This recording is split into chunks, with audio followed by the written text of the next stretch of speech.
Dios les bendiga. Es un placer estar nuevamente al aire y compartiendo lo más bello que puede haber en este mundo, que es la palabra de nuestro Señor, la palabra de vida eterna.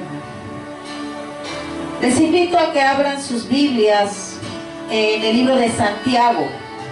Santiago capítulo 5, recuerdan ustedes, ya estamos concluyendo el estudio de este libro. Han sido 3 enseñanzas anteriores y vamos a concluir el día de hoy. En lo que ustedes abren sus Biblias, es muy importante que ustedes durante la enseñanza vayan también acompañándonos con la Biblia para que sea de bendición, más grande bendición para cada uno. Les invito, en lo que ustedes abren sus Biblias, a que nos visiten en nuestra página web Iglesia Cristiana-Misericordia de Diosesinfinita.com. Esto es con las siglas, o sea, la primera palabra de cada una del nombre de nuestra iglesia. Y ahí van a encontrar ustedes todas las enseñanzas que el Señor nos ha permitido ir realizando. Libro de Santiago, capítulo 5.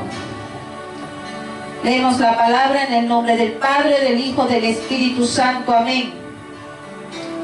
Capítulo 5, versículo 4. He aquí, clama el jornal de los obreros que han cosechado vuestras tierras, el cual por engaño no les ha sido pagado por vosotros. Los clamores de los que han cegado han entrado a los oídos del Señor de los ejércitos. Vamos a orar. Inclinen su rostro. Padre, en el nombre poderoso de Jesús, primeramente te damos toda la gloria y la honra, Padre Santo, por tu amor, tu misericordia que podemos ver cada mañana, Señor. El que tú nos permites, Padre, continuar, Señor, en este mundo, Padre, haciendo, Señor, lo que tú nos pides, Padre. Te pido que tomes el control, Padre. Que no sea palabra mía, sino tu espíritu fluyendo, Padre. Que sea solamente yo un vaso de honra, Padre. Olor fragante, Señor, ante ti, Padre. Abre el entendimiento, Padre, de todo aquel que en tu misericordia le permitas escuchar esta enseñanza, Padre. En el nombre poderoso de Jesús, te damos gracias por tu Hijo amado y tu Espíritu Santo que nos sustenta. Gracias, Señor. En el nombre de tu Hijo amado. Amén, Señor. Amén. Hemos visto ya los primeros 4 capítulos, y en el principio de este estudio les vimos que el libro de Santiago es el primer libro que fue escrito en el Nuevo Testamento. Esto fue alrededor del año 35 después de Cristo. Fue cuando la muerte de Esteban, las 12 tribus tuvieron que ser dispersadas, la iglesia, los judíos, y entonces, al ser dispersados, se establecieron como iglesia en diferentes localidades. Y Santiago, el apóstol, tenía informaciones detalladas sobre las desviaciones en las cuales ellos andaban. Se estaban desviando de las enseñanzas de Cristo. Su conducta dejaba mucho que desear. No eran cristianos que caminaran con el ejemplo de personas redimidas. Por eso en su comienzo dice: desechar toda inmundicia y abundancia de malicia, recibid con mansedumbre la palabra implantada, la cual puede salvar vuestras almas. Que el día de hoy la iglesia está pasando la misma situación. Hay infinidad de hermanos que se han desviado totalmente de las enseñanzas de Cristo.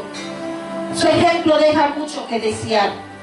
Y los tiempos nos hacen ver que Cristo está a la puerta. Y es importante estar a cuentas con Él. El apóstol Santiago se enfocó a través del Espíritu Santo en el alma. Sabemos que nuestra personalidad la refleja el alma, nuestro yo. Y esta está compuesta de voluntad, de mente y emoción. Y Santiago hace énfasis de lo importante que es buscar la salvación del alma, pues ya la salvación del espíritu ellos la habían recibido al creer en base a arrepentimiento y fe en el Hijo del Hombre. La palabra de Dios nos enseña que el propósito de Dios es santificarnos totalmente, tanto en el espíritu como en el alma y el cuerpo. La salvación del alma exige autonegación y sufrimiento. Cristo mismo expresó: porque todo el que quiera salvar su alma, la perderá. Y todo el que pierda su alma por causa de mí, la hallará. Estas palabras no fueron dirigidas a pecadores perdidos, sino a hombres que ya habían creído en el Señor. Y Jesús expresó: porque el Hijo del Hombre vendrá en la gloria de su Padre con sus ángeles, y entonces pagará cada uno conforme a sus obras. Por lo tanto, la recompensa será dada a aquellos que siguieron al Señor, negándose a sí mismos, que tomaron la cruz, aunque eso implique ir al matadero. En el cielo no habrá lugar para recompensas y diferencias entre los hijos de Dios, porque somos salvos por gracia en el Espíritu. Pero durante el periodo del reino, ahí sí habrá diferencias. El Señor Jesús ha de venir a reinar, dice su palabra, en esta tierra por 1000 años. Es en ese tiempo que las obras hechas con Cristo serán recompensadas. La primera iglesia, como hicimos mención, eran personas salvas por medio de la fe. Sin embargo, Dios dice: el plan establecido en mi Hijo desde la eternidad exige que los pecadores salvos por mi gracia sean conformados a la misma imagen de mi Hijo, a fin de que Él sea el primogénito de entre muchos hermanos. Él dice, y repito, que los que ya fueron salvados por su gracia sean conformados a la misma imagen de su Hijo. Tenemos que ser conformados a la imagen de Cristo. Por lo tanto, para el corazón del Padre no es suficiente quitar al pecador de las garras de Satanás. Se necesita, hasta que todos lleguemos a la unidad de la fe y del conocimiento del Hijo de Dios, a un varón perfecto, a la medida de la estatura de la plenitud de Cristo, para que ya no seamos niños fluctuantes. Efesios 4. Hoy mismo, la iglesia está pasando por insuperables e innumerables pruebas. Y es importante estar firmes en la cruz de Cristo, tomar cada uno su cruz y seguir al Señor. No conformarse solo con la salvación del Espíritu, sino que el carácter de Cristo debe ser formado en nosotros. Por eso dice, ser conformados a su misma imagen. Y Santiago habla de las pruebas, de las diferencias entre prueba y tentación. Y aquí no podemos perder de vista que Dios prueba y Satanás tienta. Santiago nos indica cómo debemos ser prontos para oír, tardos para hablar y tardos para airarse. Yo les invito, si no han escuchado las 3 anteriores enseñanzas de este precioso libro, las puedes encontrar, como dije al principio, en nuestra página web www.ic-lmddei.com. O sea, IC es Iglesia Cristiana La misericordia de Dios es infinita, pero solo se pone la primera letra de cada palabra. Son las siglas las que uno tiene que colocar y van a ser de gran bendición en su vida. Que ustedes escuchen las 4 enseñanzas de este bello libro. Santiago habló sobre sujeción al Señor, de humillarse delante de Él, de no hablar mal de los hermanos, de no hacer planes sin consultar al Señor. ¿Quién sabe que debe ser quien sabe hacer eso y no lo hace, comete pecado? Qué gran cantidad de pecados de omisión son cometidos por los hijos de Dios. ¿Cuántos hermanos están satisfechos pensando que no hacen ningún mal y no ven que el no hacer también es pecado? Jesús vivió una vida dinámica en esta tierra. Nunca dejó de hacer el bien y de curar a todos los oprimidos por el diablo. Debemos seguir sus pasos bajo la dirección del Espíritu Santo. Si tuviésemos coraje y determinación para hacer así, todo en nuestra vida sería sujetado. No podemos imaginar la calidad de vida que estamos despreciando y arrojando afuera cuando intentamos solo vivir según nuestros propios planes mundanos. Que el Señor tenga misericordia de nosotros y abra nuestros ojos.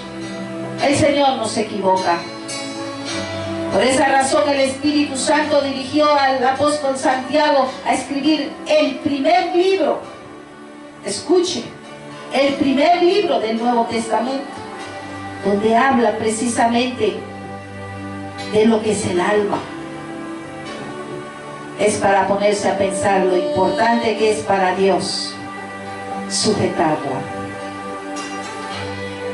Ya vimos los primeros 4 capítulos. Vamos al capítulo 5, al versículo 1. Y habla contra los ricos opresores. Vamos ahora, ricos, llorad y aullad por las miserias que os vendrán. Vuestras riquezas están podridas y vuestras ropas están comidas de polilla. Vuestro oro y plata están enmohecidos y su moho testificará contra nosotros y devorará del todo vuestras carnes como fuego. Habéis acumulado tesoros para los días postreros. Podemos ver aquí que existe una secuencia lógica cuando el apóstol expresa vamos ahora. Se refiere a los mismos ricos que vimos en el capítulo 2. Todo indica que había una severa práctica de materialismo entre los hermanos a los cuales Santiago se dirigía. Ellos tenían preferencia por los ricos, hacían planes estratégicos para aumentar los bienes. Y por eso, estos necesitaban ser advertidos en cuanto a lo que es la transitoriedad de las riquezas materiales. Estas personas ricas, sin duda, eran hermanos en Cristo. Desde que comenzó la epístola, Santiago se dirige a los hermanos que están dispersos y él se dirige a todos ellos llamándoles hermanos. Durante 15 veces es mencionado así en este libro. El libro de Proverbios habla mucho también sobre el tema de las riquezas. Salomón habló de su propia experiencia en el libro de Eclesiastés. Y en Proverbios dice, no aprovecharán las riquezas en el día de la ira, mas la justicia librará de muerte. El que confía en sus riquezas caerá, mas los justos reverdecerán como ramas. Proverbios 27-24. Porque las riquezas no duran para siempre. ¿Y será la corona para perpetuas generaciones? Pregunta. 28-22. Se apresura a ser rico el avaro y no sabe que le ha de venir pobreza. El Señor Jesús también habla palabras fuertes a ese respecto en Mateo 10. Hijos, cuán difícil es entrar en el reino de Dios a los que confían en las riquezas. Y en la parábola de Lucas 12 dice: mirad y guardaos de toda avaricia, porque la vida del hombre no consiste en abundancia de los bienes que posee. Y concluye esto en el verso 21, dice: así es que el que hace para sí tesoro y no es rico para con Dios. En la carta que el apóstol Pablo escribió a Timoteo, cito: a los ricos de este siglo manda que no sean altivos, ni pongan esperanza en las riquezas, las cuales son inciertas, sino en el Dios vivo, que nos da todas las cosas en abundancia para que las disfrutemos. Que hagan bien, que sean ricos en buenas obras, dadivosos, generosos. El Señor no está peleado con eso. Él es el dueño del oro y la plata. Y esos versículos son la mejor explicación para este texto de Santiago. Son de sobremanera aclaradoras estas palabras también del apóstol Pablo al respecto de los hermanos que tuvieron la gracia de volverse ricos. El camino de bendición para ellos es bien claro. El peligro de las riquezas es que ellas se pueden podrir, corroer y ser consumidas por diversas plagas. El oro y la plata pueden enmohecerse, y ese modo testificará contra sus poseedores. El Señor Jesús en Mateo 16 dice, nos aconseja no hacer para nosotros tesoros aquí en la tierra, donde los ladrones minan y roban, y donde el orín y la polilla corroen. Nuestro tesoro debe estar en el cielo, porque nuestro corazón siempre le acompaña. Vamos al versículo 4. He aquí, clama el jornal de los obreros que han cosechado vuestras tierras, el cual por engaño no les ha sido pagado por vosotros. Y los clamores de los que habían cegado han entrado en los oídos del Señor de los ejércitos.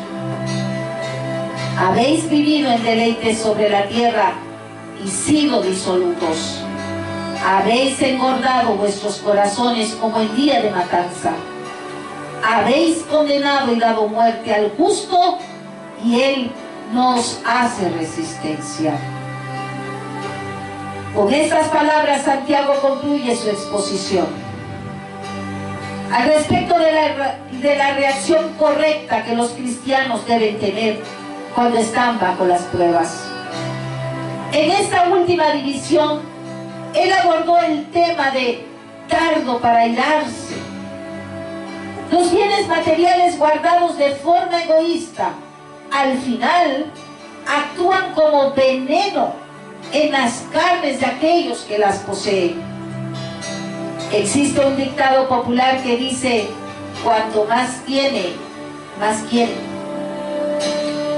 Si la vida no está sujeta a la voluntad de Dios, eso siempre será verdad. Porque cuanto más tienen, más quieren.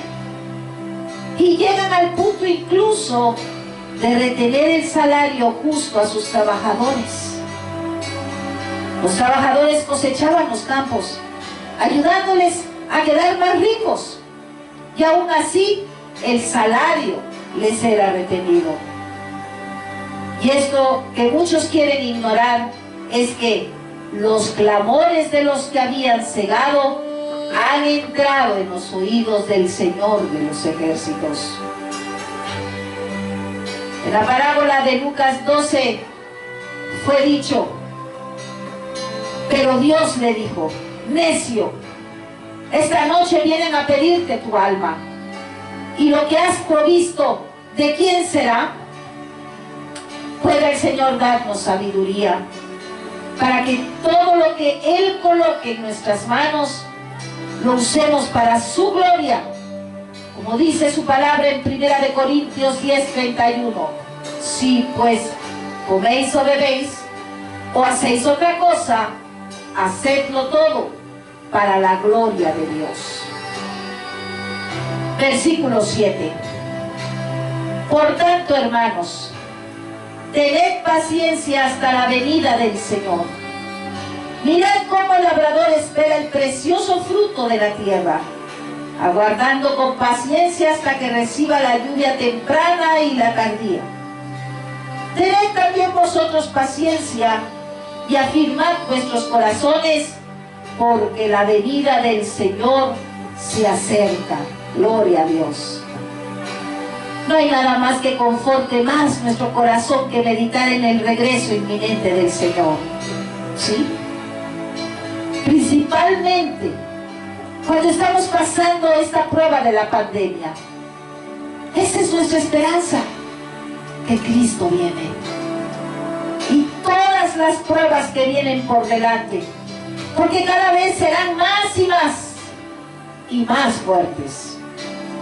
La iglesia tiene que estar clamando por la venida de Cristo. Los apóstoles le pidieron a Jesús: enséñanos a orar, en Mateo 11, y les dijo: cuando oréis, decid: Padre nuestro que estás en los cielos, santificado sea tu nombre, venga a nosotros tu reino.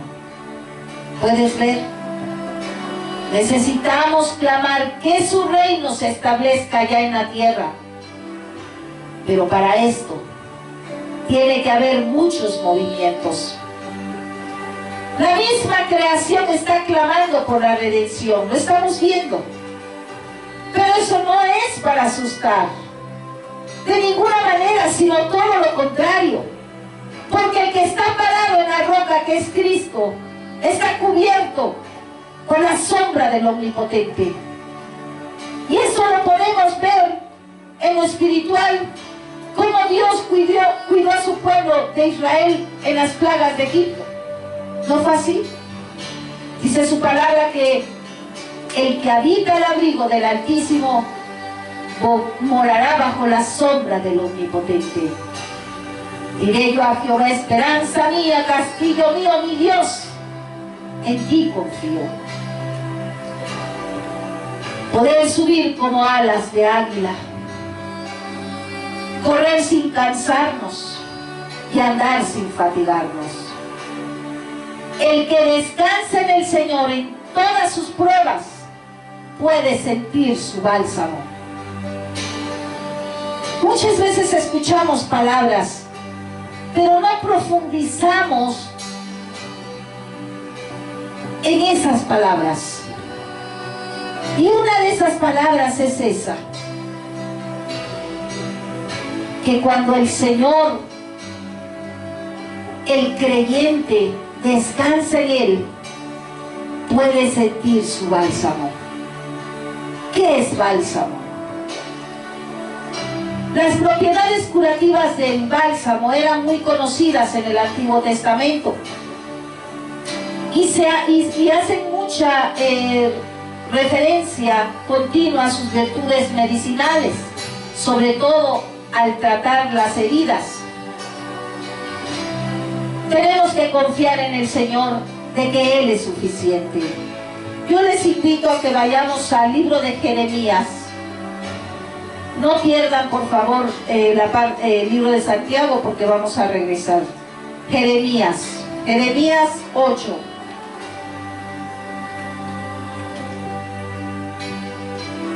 Jeremías 8, versículo 22.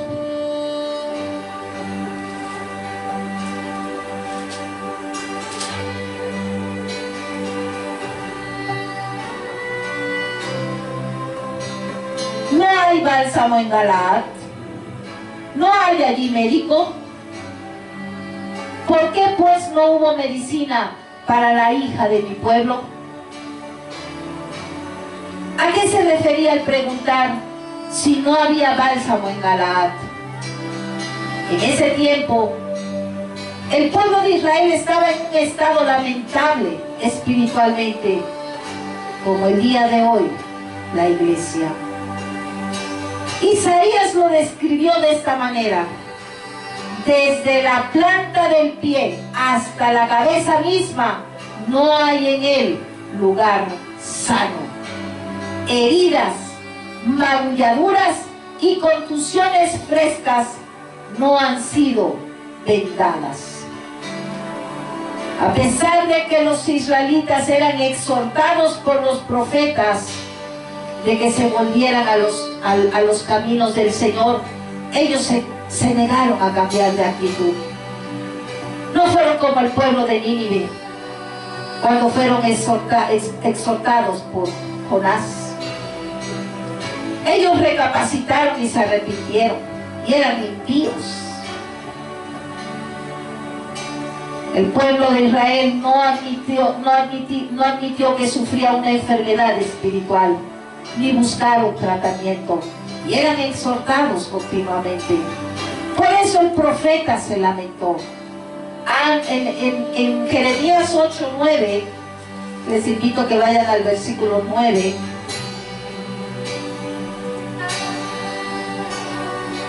Han rechazado la mismísima palabra de Jehová, ¿y qué sabiduría tienen?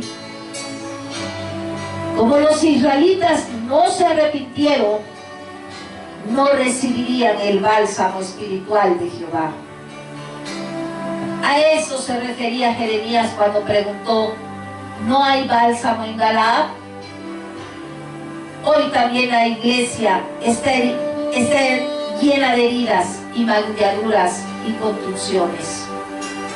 Solo hay un camino, y es Cristo, a través del arrepentimiento genuino. Él es nuestro bálsamo. Él es nuestra cura en las heridas emocionales y espirituales.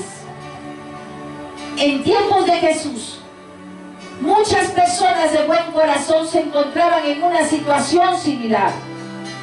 ¿Y dónde hallaron la ayuda que necesitaban?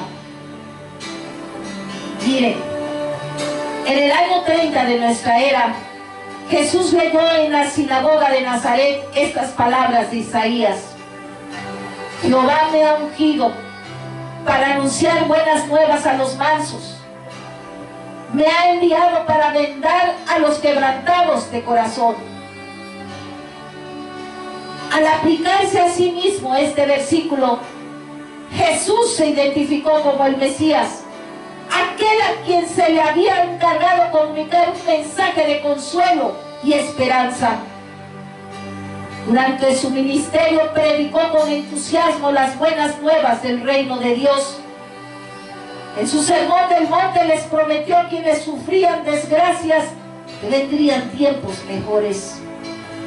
Felices son ustedes los que lloran ahora, porque reirán. Y se encargó de vendar a los quebrantados de corazón, valiéndose de un mensaje de esperanza. ¿Y cuál era ese mensaje? La venida del reino de Dios. ¿Qué hay de nosotros el día de hoy? Las buenas nuevas del reino siguen siendo igual de reconfortantes. Él es nuestro refugio, Él es nuestro bálsamo. Versículo 9. Regresamos a Santiago.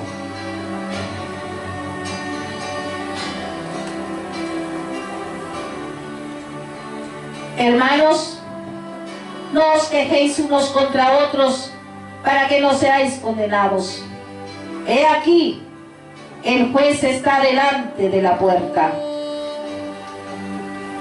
El apóstol advierte de no juzgar y del gran peligro de hacer eso, teniendo en cuenta la proximidad de la venida del Señor. La expresión "el juez está delante de la puerta" se refiere al momento en que un juez está para entrar a la sala de audiencias. Allí, yo no sé si ustedes han tenido esa experiencia, todo queda en silencio. Y es posible que Santiago ahí se está refiriendo al tribunal de Cristo, en el cual todos compareceremos. Hablar mal los unos de los otros con crítica destructiva es condenable. ¿Existe una manera correcta de juzgar los errores de los santos? Sí la hay. Santiago no está enseñando que la iglesia no debe juzgar a los que pecan. La idea que está aquí descrita es más contra el chisme y los comentarios negativos, sin amor y sin la menor intención de restaurar a aquellos que están errando, u orar por ellos. En Mateo 7 dice enfáticamente que no debemos juzgar para no ser juzgados. Y en el 7 dice, no deis lo santo a los perros, ni echéis vuestras perlas delante de los cerdos. Queda entonces muy claro que es correcto juzgar a determinadas personas como perros y cerdos. Ahorita les explico. Los perros simbolizan a los que son totalmente inmundos y los cerdos indican a los que exteriormente parecen limpios, mas interiormente son inmundos. En el libro de Levíticos nos enseña que los animales limpios rumian y tienen uña partida. Rumiar es en lo interior y la uña partida es en lo exterior. Tenemos el derecho de identificar a tales personas a fin de no darles lo que es santo ni entregarles las perlas. Cristo dijo, he aquí, yo os envío como ovejas en medio de lobos. Sed pues prudentes como serpientes y sencillos como palomas. Prudentes como serpientes y sencillos como palomas. Versículo 10. Hermanos míos, tomad como ejemplo de aflicción y de paciencia a los profetas que hablaron en el nombre del Señor. He aquí, tenemos por bienaventurados a los que sufren. Habéis oído de la paciencia de Job y habéis visto el fin del Señor, que el Señor es muy misericordioso y compasivo. Tenemos el ejemplo de los profetas y de Job, el siervo de Dios. Hablaron en el nombre del Señor y tuvieron que sufrir terribles pruebas. Eso es de gran consuelo para todos nosotros. Por eso el apóstol insta a que seamos perseverantes y pacientes en las dificultades. Los profetas demostraron dominio propio. En el caso de Job incluye tanta perseverancia como paciencia.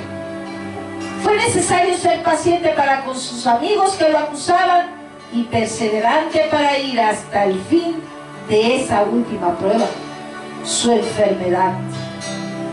Perseverar en las pruebas es una bienaventuranza, pues siempre tiene un fin, como aconteció con Job. Él recibió de nuevo su salud y todo lo demás en doble porción, porque el Señor es lleno de misericordia y compasión. El recordar esas cosas nos fortalece y nos da ánimo para proseguir hasta llegar al fin. Como dice Filipenses, prosigo a la meta, al premio del supremo llamamiento de Dios en Cristo Jesús. Versículo 12. Pero sobre todo, hermanos míos, no juréis ni por el cielo, ni por la tierra, ni por ningún otro juramento, sino que vuestro sí sea sí y vuestro no sea o no, para que no caigas en condenación. El Señor Jesús nos enseñó que nuestra palabra debe ser sí, sí y no, no. Lo que pasa de ahí es de procedencia maligna. Si el Señor nos colocase en una situación donde todo nos fuere contrario y donde todo indica que estamos equivocados, solo podemos hacer una cosa: negarnos a nosotros mismos, tomar la cruz y seguir al Señor. En el tiempo apropiado del Señor, todo va a ser esclarecido. Esto ha de quebrar la cáscara de nuestro ego, pero los ríos de agua viva fluirán de nuestro interior por haber llevado la cruz de Cristo. Versículo 13. ¿Está alguno entre vosotros afligido? Haga oración. ¿Está alguno alegre? Cante alabanzas. Si el Señor nos enviara una prueba con miras a nuestro crecimiento espiritual y la carga fuese muy pesada, ¿qué se nos aconseja? Orar, ¿verdad? Orar significa nada más que declarar al Señor que llegamos al fin de nuestras posibilidades. Es confesar que estamos acabados y que nada más podemos hacer, ya nada más. Infelizmente, solo hacemos eso después de muchas tentativas de solucionar el problema por nosotros mismos. La actitud correcta es hacer eso al inicio de cualquier prueba. Orar no es usar argumentos para convencer al Señor de hacer algo que Él no desea hacer. Te repito, orar no es usar argumentos para convencer al Señor de hacer algo que Él no desea hacer. Por eso dice, pedid y pedid mal. Esa no es la manera de orar. Orar es ser llevado por el Espíritu Santo a pedir al Padre realizar en la tierra aquello que Él mismo ya determinó en el cielo. Si estamos siendo probados, debemos pedir al Señor que nos conceda gracia para que perseveremos hasta el fin y que sea Él obrando. Pero si estamos pasando por un periodo de alegría, entonces, ¿qué debemos hacer? Cantar alabanzas. ¿Cuántos hermanos se empiezan a sentir bien, a veces logran pasar algunas pruebas, pero se olvidan y ya? Y Él nos dice que no, que tanto en las pruebas como en los buenos tiempos de bonanza tenemos que estar siempre orando y alabando al Señor. Podemos hacer eso aun cuando estamos siendo probados. Pero si la tristeza llegó hasta nosotros, entonces la oración quitará nuestro fardo. ¿No puedes alabar? Ora, ora. Y el bálsamo del Señor cubrirá tus heridas. Versículo 14. ¿Está alguno enfermo entre vosotros? Llame a los ancianos de la iglesia y oren por él, ungiéndole con aceite en el nombre del Señor. Los ancianos representan la autoridad del Señor en la iglesia local. Y en una situación como esa, solo ellos pueden intervenir. Observemos que el enfermo es quien toma la iniciativa, pues ya es de su conocimiento que la enfermedad es la corrección del Señor. El tiempo pasado en el hecho del dolor muchas veces da la oportunidad al Espíritu Santo de convencer de que hay un error y de la necesidad de arreglarse con el Señor. Gloria a Dios. Cuando uno reconoce que ha pecado contra un Dios santo y puro, es importante clamarle por misericordia y por piedad. Los ancianos van a orar por el enfermo a petición de él y a ungirlo con aceite en el nombre del Señor. Ahora, la unción en ese caso es simbólica, representando la acción del Espíritu Santo en la vida de los que creen.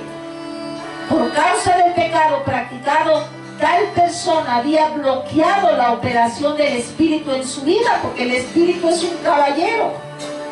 Por eso dice, no constritas al Espíritu, porque entonces Él está a su lado y ya tú solamente vives en el alma. Por eso dicen, muchas veces dicen, ay, ese es bien carnal. El Señor ama a los que adoran en espíritu y en verdad, a los que caminan con el espíritu, a los que sujetan su alma. Pablo en Efesios dice que no debemos entristecer ni apagar el espíritu. La insistencia en la práctica del pecado había provocado las dos cosas en la vida de este Hijo de Dios que menciona el apóstol.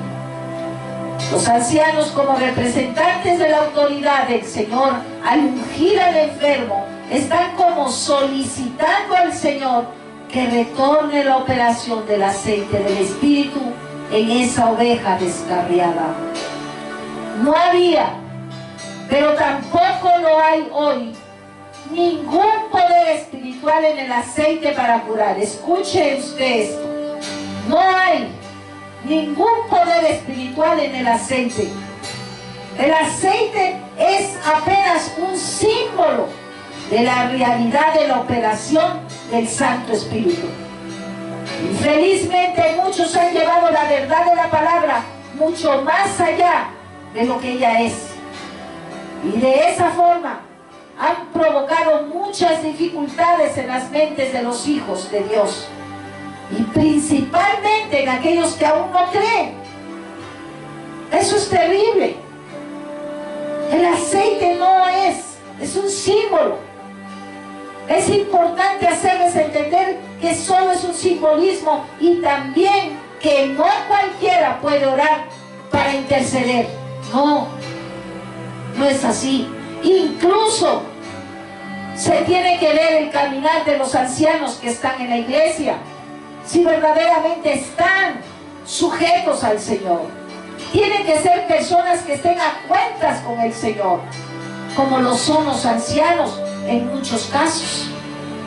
No se puede imponer las manos, eso es muy peligroso. Hay testimonios tremendos de gente que de manera sin pensar, ligera, imponen manos. Versículo 15. Y la oración de fe salvará al enfermo, y el Señor lo levantará, y si hubiere cometido pecados, le serán perdonados. El otro paso a ser tomado por el enfermo es hacer un voto de fe. Hay que entender que la oración de fe no es la oración que es presentada por los ancianos. No se trata de la oración de los ancianos, sino de un voto de fe del que está enfermo. Hay muchos teólogos que afirman que en este versículo donde el apóstol señala la palabra oración, se está refiriendo a oración de fe, que traducida es como un voto en el griego. Su significado es voto, y se repite apenas en 2 ocasiones más en el libro de Hechos 8:18 y en el 21:23. El sentido del apóstol Santiago parece haber sido con referencia al voto de fe. Es como si el debilitado por la enfermedad, por haber estado en error, necesitase reafirmar su entrega de fe a Dios. Y esta interpretación se encaja mucho mejor en el contexto de la cuestión aquí presentada por Santiago.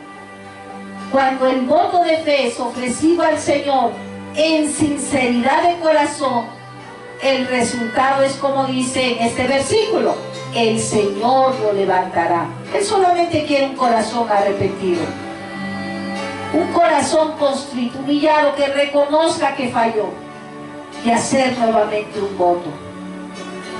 Santiago está tratando con una situación probablemente aquí que no fuera real. Él también podía estarse refiriendo a algo que ya había acontecido, o sea, podía ser cualquiera de estas dos situaciones, ¿sí?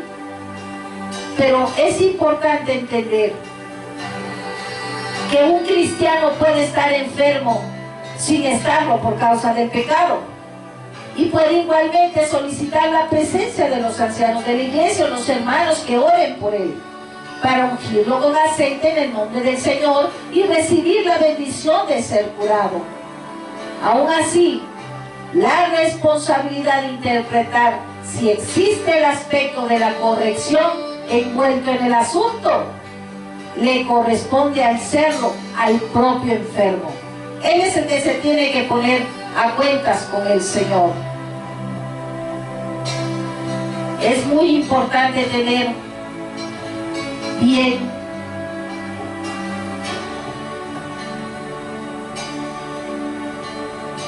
disculpen.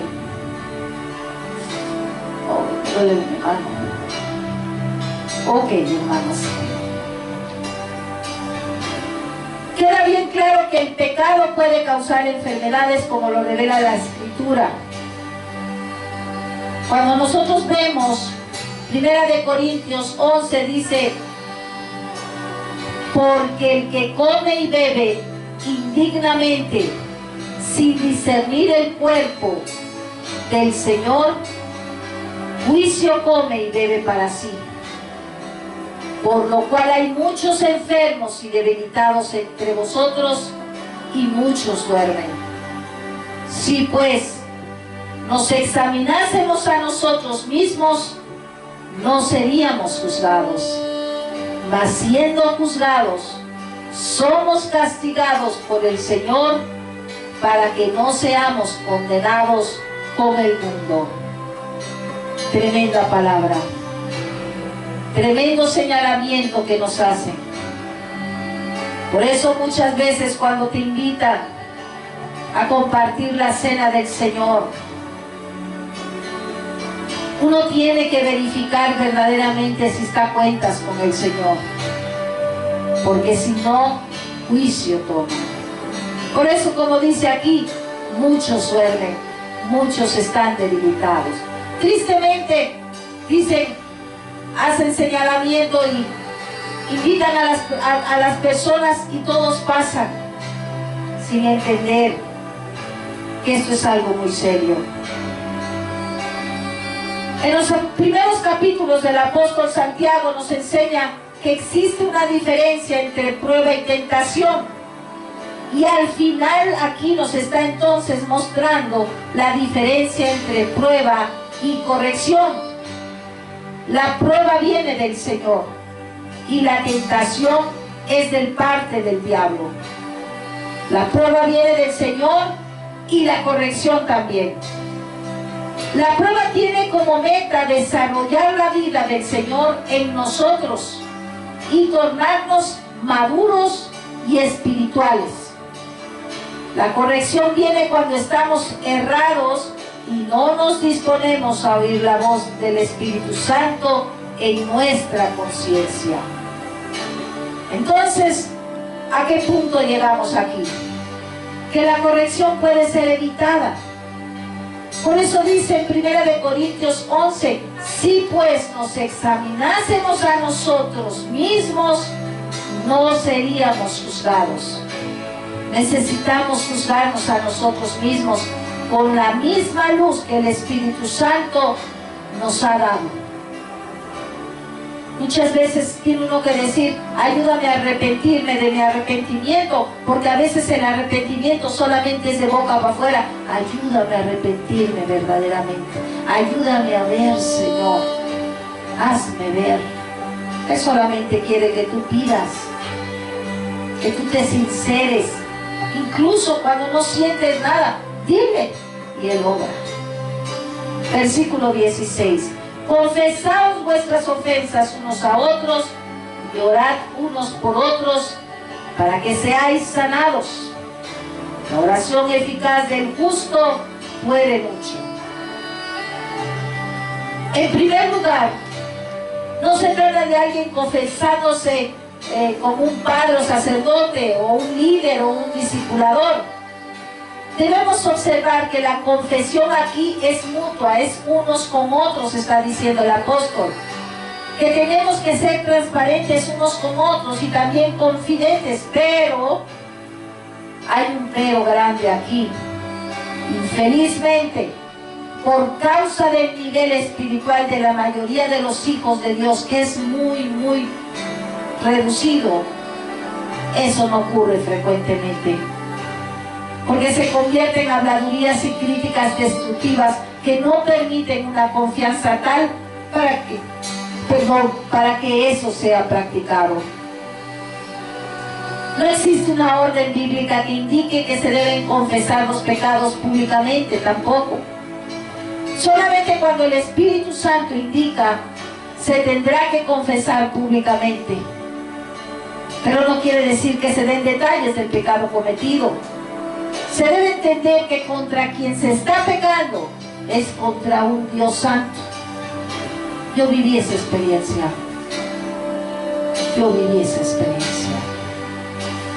Me tuve que parar delante de la congregación y confesar. Y es liberador. La expresión, y si hubiere cometido pecados le serán perdonados. Pero como dice aquí, si el Espíritu Santo te lo indica, si no, no. Cuando nosotros vemos que si se hubiere cometido pecados le serán perdonados, parece indicar que el enfermo tendrá que confesar el pecado a quien él había ofendido, además de haberlo hecho para el Señor, aunque muchas veces también no es recomendable. Uno le pide al Señor sabiduría, inteligencia, discernimiento, entendimiento, humildad, compasión, y todo eso el Señor te va dirigiendo y te va llevando por el camino correcto, cuando es necesario hacer, cuando no, cuando le tenemos en todo tiempo dejar que Él sea el que nos guíe. Cuando el apóstol señala que la oración eficaz del justo puede mucho, sin duda Santiago se refiere a la súplica de alguien que realmente está cuenta con el Señor y desea el bien espiritual de su pueblo. Tal persona está en condiciones de oír lo que un determinado hermano tenga que decir sobre una práctica errada en su vida. No se trata de oír una confesión así como en el sentido católico romano, no. Un hijo de Dios puede cometer un cierto pecado, recibir la convicción del Espíritu, confesar al Señor y aún así sentirse sin paz. El perdón del Señor puede no haber sido liberado, pero la oración de ese justo puede mover la mano del Señor. Alguien que esté pagando el precio puede interceder y el Señor obra. Y lo vemos en la oración de Ezequías. Vamos un momento a leer en Segunda de Reyes. No pierdan el libro de Santiago, por favor. Segunda de Reyes. Vamos a ver lo que es la oración del justo, que puede mover la mano del Señor. Segunda de Reyes 20. Aquí habla sobre Ezequías. Vamos a leer desde el versículo 1. En aquellos días Ezequías cayó enfermo de muerte, y vino a él el profeta Isaías, hijo de Amós, y le dijo: Jehová dice así: ordena tu casa, porque morirás y no vivirás. Entonces él volvió su rostro a la pared, lloró a Jehová y dijo: te ruego, oh Jehová, te ruego que hagas memoria de que he andado delante de ti en verdad y con íntegro corazón, y que he hecho las cosas que te agradan. Y lloró Ezequías con gran lloro. Y antes que Isaías saliese hasta la mitad del patio, vino palabra de Jehová a Isaías diciendo: vuelve y di a Ezequías, príncipe de mi pueblo, así dice Jehová, el Dios de David tu padre: yo he oído tu oración y he visto tus lágrimas. He aquí que yo te sano. Al tercer día subirás a la casa de Jehová, y añadiré a tus días 15 años, y te libraré a ti y esta ciudad de mano del rey de Asiria, y ampararé esta ciudad por amor a mí mismo y por amor a David, mi siervo. Gloria a Dios. Lo que hace la oración de un justo mueve el corazón del Señor. Regresemos al libro de Santiago, versículo 17. Estamos al final del capítulo 5.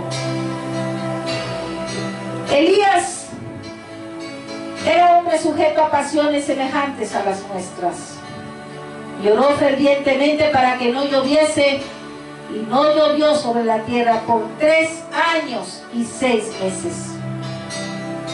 Y otra vez oró, y el cielo dio lluvia, y la tierra produjo su fruto. Como ilustración de esa verdad, Santiago ofrece este ejemplo de Elías. Dice que el profeta del Señor oró 2 veces, una para que no lloviese y otra para que volviese a llover. Él sabía que solo una severa corrección de parte del Señor podría traer al pueblo de regreso a él. Elías es el ejemplo del justo mencionado arriba. Su oración es eficaz en los 2 sentidos. Primero, para traer juicio, y segundo, para traer perdón. Él deseaba de todo corazón la restauración de la nación y el establecimiento de la gloria de Dios. Pero él era un hombre de la misma naturaleza que la nuestra. Pero oró, ¿cómo oró? Con fervor. Ahí está la diferencia. Él oró con fervor. Es un ejemplo de lo que fue dicho antes sobre la oración ferviente y eficaz. Así el apóstol amplía vastamente lo que fue tratado al respecto del cristiano que podría estar enfermo por causa del pecado y el tratamiento de la situación por parte de los ancianos. Aquí él anima a utilizar esa arma poderosa en favor de sus hermanos que fuesen encontrados en pecados. No siempre los argumentos son útiles para convencer a un hermano en pecado. La oración, por otro lado, puede mucho en sus efectos. La condición en ese caso es que el intercesor esté en la posición de justo, esto es, viviendo delante del Señor. Eso es importante. ¿Quién está orando como intercedor? Si es una persona justa ante el Señor, si está pagando precio, si está buscando siempre caminar en esa santidad que pide el Señor y obediencia, entonces ahí entra la oración del justo. Gloria a Dios. La oración del justo mueve. Versículo 19 y 20. Hermanos, si alguno de entre vosotros se ha extraviado de la verdad y alguno le hace volver, sepa que el que haga volver al pecador del error de su camino, salvará de muerte un alma y cubrirá multitud de pecados. La conclusión de la epístola deja claro lo que fue dicho arriba, que un hermano puede desviarse de la verdad y ser convertido de su mal camino. Santiago no se está refiriendo a una persona no salva, pero sí a alguien que conoce la verdad y que de ella se desvió. Una persona no salva no conoce la verdad. Lo que fue dicho por Elías y la nación de Israel se aplica exactamente a un hermano que se desvió. Dios usó a Elías cuando la nación se apartó de él. La oración que cerró el cielo para que no lloviese era la disciplina del Señor. Después, el arrepentimiento. Elías oró y la lluvia volvió. Así la nación fue traída de regreso del error de su mano. Como vimos al inicio, Santiago trata específicamente con la cuestión de la salvación del alma. Él dejó bien claro en el versículo 1 que la palabra implantada en nosotros es poderosa para salvar nuestras almas. Y ahora, él concluye la epístola abordando la misma cuestión, El hermano que se desvía de la verdad y es restaurado por la oración ferviente y eficaz de un justo, tiene un alma salva de la muerte. Y la multitud de pecados cometidos le son perdonados. El alma y la multitud de pecados perdonados son del creyente que se desvió y no de aquel justo que lo trajo de regreso de su mal camino. Con esto llegamos al final del estudio del libro de Santiago. No sin antes aclarar que nos ha cubierto todo lo que este maravilloso libro tiene para enseñarnos. Lo que tiene de profundo es extenso, no tiene final. Pero reconocemos nuestra limitación y nuestra imperfección. Y contando exclusivamente lo hemos hecho por la gracia del Señor y de nuestro Cristo amado. Cuán reales son hoy las palabras del apóstol Pablo de 2 de Corintios 4, cito: de manera que la muerte actúa en nosotros y en vosotros la vida. ¿Cuántas veces somos llevados a clamar al Señor para que retire el aguijón de nuestra carne? Pero Él, en su bondad, simplemente responde: bástate mi gracia. Sin aguijón no hay ministerio, sin cruz no hay corona. Por eso el mensaje de Santiago es tan importante para nosotros, hijos de del Dios Altísimo. Si somos probados, es para nuestro crecimiento y madurez. Del Padre de las luces solo proceden buenas cosas. Y todas las pruebas, hermanos, están incluidas. Todas. Los momentos de angustia es que el Señor nos lleva a un lugar espacioso. Las pruebas nos permiten ver realmente quiénes somos. Todas nuestras máscaras caen al suelo y nos dejan desnudos y patentes a los ojos de aquel a quien tenemos que dar cuenta. Así lo dice Hebreos 4:12.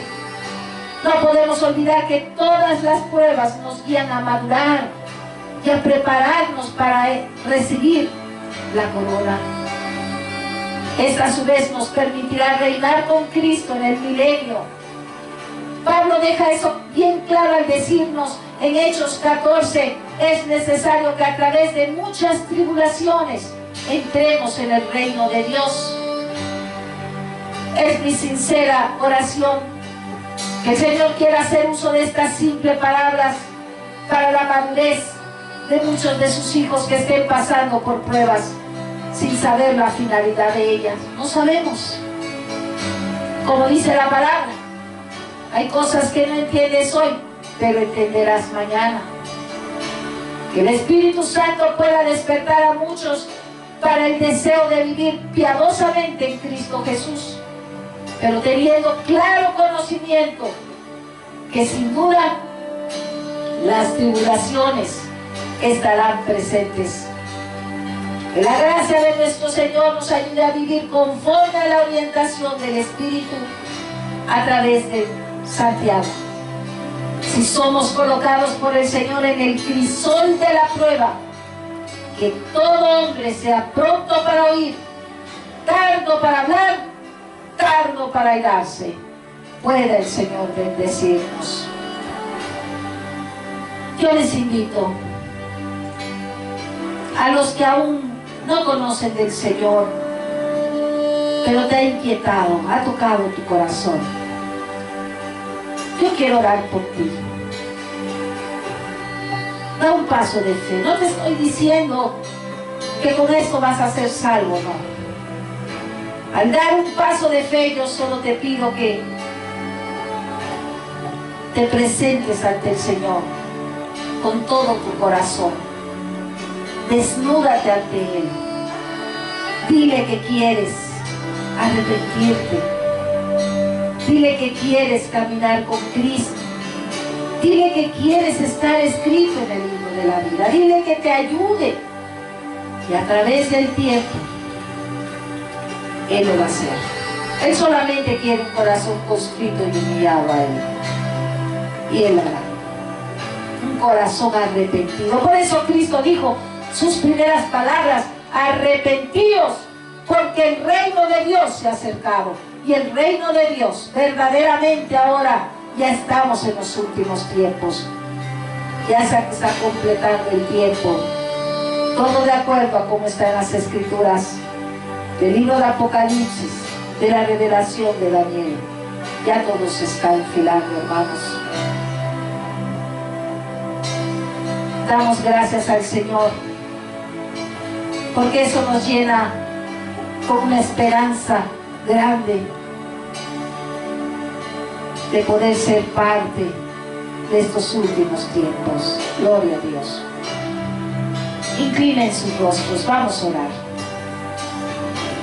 Padre, en el nombre poderoso de Jesús, te damos gracias, Señor, por esta palabra tan bella, Señor, por este libro del apóstol Santiago, Padre, que nos hace ver, Señor, tanto, Padre, de nuestras almas, Señor. Tan bellamente, Padre, como el Espíritu Santo lo usó para explicar, Padre, que cómo debemos ser, Señor,